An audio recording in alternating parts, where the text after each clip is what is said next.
The MP for Harlow is holding a debate in Westminster tomorrow on this issue, and Robert Halfon joined us on the line this morning. Very good morning to you. Good morning to you. So what is the aim of this debate? Fuel prices are finally falling. What are you trying to achieve?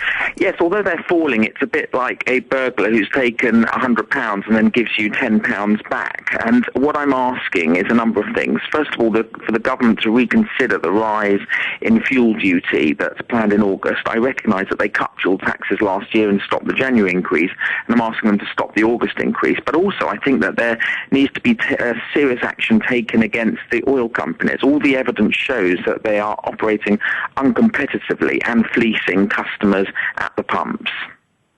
But Vince Cable, among others, has said we can't afford to drop taxes. The government, the country needs this money, so with the best will in the world, you're going to be ignored on this, aren't you?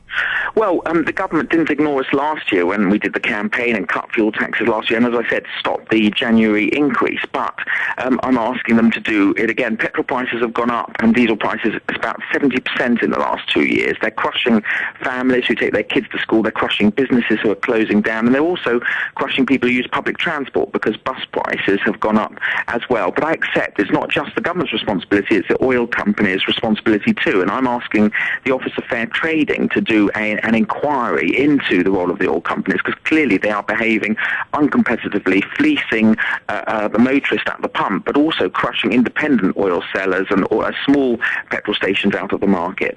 We've been speaking to independent hauliers here on BBC Radio Norfolk this morning, and it's not so much a drop in fuel prices that they've been calling for, it's just some degree of predictability, some sort of stability, because prices fluctuate. They go up, then they go down.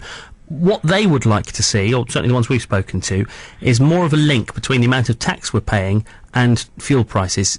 Surely that's the way forward. Yes, it is very, very important, and the government have introduced a semi-fuel stabiliser, which in essence looks at international oil price, and if the international oil price falls, tax isn't supposed to raise above a certain level. But what I want is actually a fuel stabiliser that looks at prices at the pump, and if the prices at the pump go high, then the tax goes down, and vice versa. And also, but we need serious action taken on the oil companies, because they are responsible also for the price at the pumps to be so high. But yes, the hauliers are right. We do need stability, and we can't have a situation where prices have gone up, as I say, 70% over the last 2 years. It's just unsustainable for families, for businesses, and for the public as a whole.